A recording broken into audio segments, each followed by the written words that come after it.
Oke, Assalamualaikum warahmatullahi wabarakatuh. Sebelumnya perkenalkan nama saya Nende Juniandi dari kelompok 8 Bandung Bondowoso.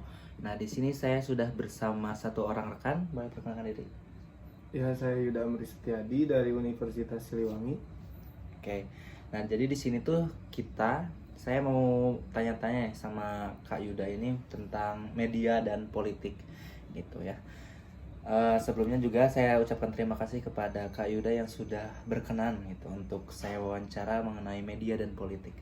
Nah, untuk pertanyaan yang pertama, Kak Yuda, eh, apakah media sosial ini sangat berperan penting itu untuk kegiatan politik? Penting sih, Kenapa tuh? karena untuk menyebarkan informasi kan, Hmm. di mana dunia politik itu sekarang, di zaman sekarang yang apalagi sudah menggunakan media sosial gitu, Hmm. sangat berperan penting, di mana untuk menyalurkan informasi-informasi yang sudah terjadi di dalam dunia perpolitikan gitu kepada masyarakat yang sangat luas. Ya. Terus juga kayak Apalagi untuk zaman sekarang tuh IT teknologinya itu semakin berkembang gitu ya. iya benar. Dan kebetulan juga untuk pemilu pada tahun kali ini kebanyakan yang pemilihnya itu dari kalangan Gen Z gitu, kayak udah Gen Z sama milenial dari kelahiran 2009, anak-anak muda lah kebanyakan itu sekian 50 sekian % gitu, kebanyakan anak muda gitu kan kayak Iya. Selain dari menyebarluaskan informasi kepada masyarakat, ada juga guna lain dari media sosial, yaitu merekam kejadian yang terjadi. ya, dokumentasi gitu, Iya, kegiatan politik. dokumentasi dari kegiatan politik yang terjadi tersebut. Ya. Dimana kan pada zaman dahulu kan cuma lewat tutur kata gitu, kayak cerita dari Telinga ke telinga. dari Mulut ke mulut ke mulut. mulut, ya lebih tepatnya dari mulut ke mulut. Oke. Jadi agar lebih ke masyarakat itu percaya bahwa kejadian yang telah terjadi itu benar-benar ada gitu. Oke. Oke, kita lanjut ke nomor 2 ya, kayak udah. Jadi di citra antara citra dengan gagasan gitu. Manakah antara citra dengan gagasan ya? Manakah yang menjadi Kayuda untuk jadikan menentukan Citra. pasangan calon gitu? Citra. Citra. Lebih ke Kenapa? Iya. Dimana kan kalau misal gagasan nih, itu kan berarti pada calon-calon tersebut kan mengungkapkan gagasan-gagasan yang akan dia lakukan yang akan dia lakukan di masa depan nanti. Ya, berbeda dengan citra. Citra itu apa yang sudah dia lakukan kepada masyarakat, ya kan? Dimana masyarakat itu percaya bahwa paslon ini tuh merealisasikan di masyarakat tersebut. Misalnya sih aku ya, aku ini lah, aku tuh merealisasikan misalnya bansos ya, atau kegiatan-kegiatan yang emang benar-benar terrealisasikan gitu, dan percaya masyarakat itu kayak percaya kepada aku gitu. Tapi kalau misalnya gini, si pasangan calon itu baru gitu, orang baru seperti yang belum berpengalaman lah, orang baru di masyarakat, tapi terus dia punya gagasan yang kuat gitu untuk melakukan, ketika dia menjadi seorang pemimpin dia punya gagasan ini. Kalau misalnya seperti itu, apakah tetap dengan pendirian Kayuda untuk menjadi dari citranya untuk menentukannya itu, atau bisa dari gagasannya? Untuk dari beberapa pengalaman ini Maya, soalnya memang benar dari gagasan-gagasan tersebut itu ada yang terrealisasikan, ada yang nggak terrealisasikan. Oke, kita lanjut ke pertanyaan selanjutnya ya, Kayuda. Nah, mengapa politik ini sangat dibutuhkan di generasi sekarang?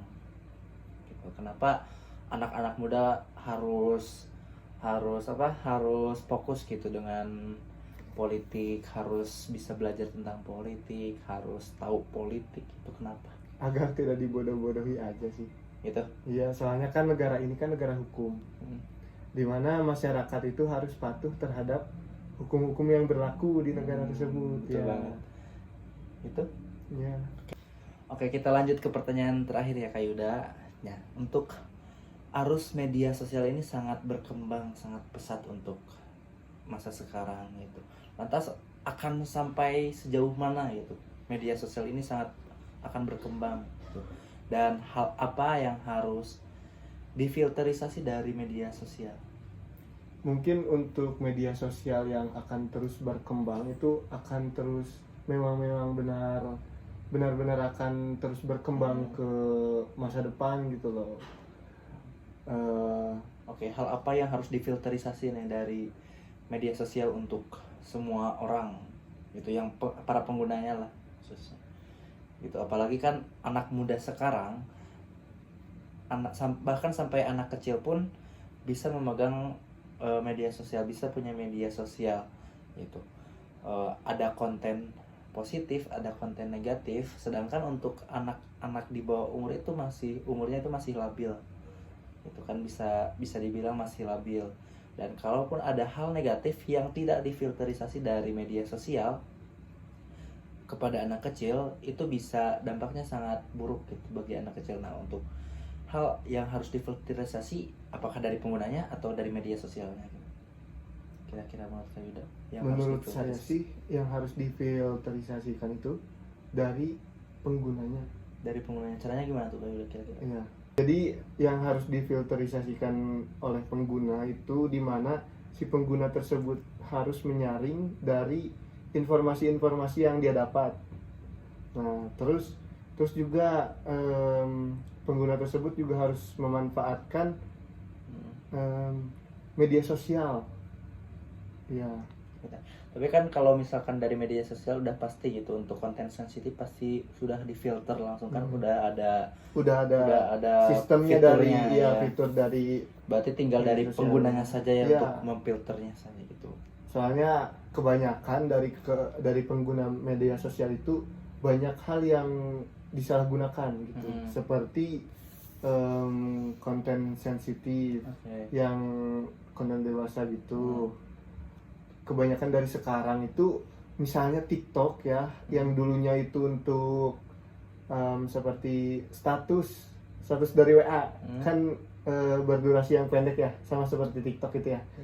Nah, jadi ke sekarang TikTok itu malah lebih menayangkan video yang tidak membuka aurat atau kayak begitulah ya, yang merusak bakal merusak generasi yang sekarang gitu. Ya udah cukup sih. Ya. Mungkin itu saja yang dapat saya pertanyakan kepada Kak Yuda gitu. Mungkin sebelumnya saya ucapkan terima kasih karena Kak Yuda sudah berkenan untuk diwawancara, dan semoga untuk teman-teman semuanya dapat menyimak dari awal sampai akhir apa yang Kak Yuda sampaikan bisa tercerna oleh teman-teman semuanya. Kayak itu mungkin saya ucapkan terima kasih dan mohon maaf bila banyak kekurangan. Wassalamualaikum warahmatullahi wabarakatuh.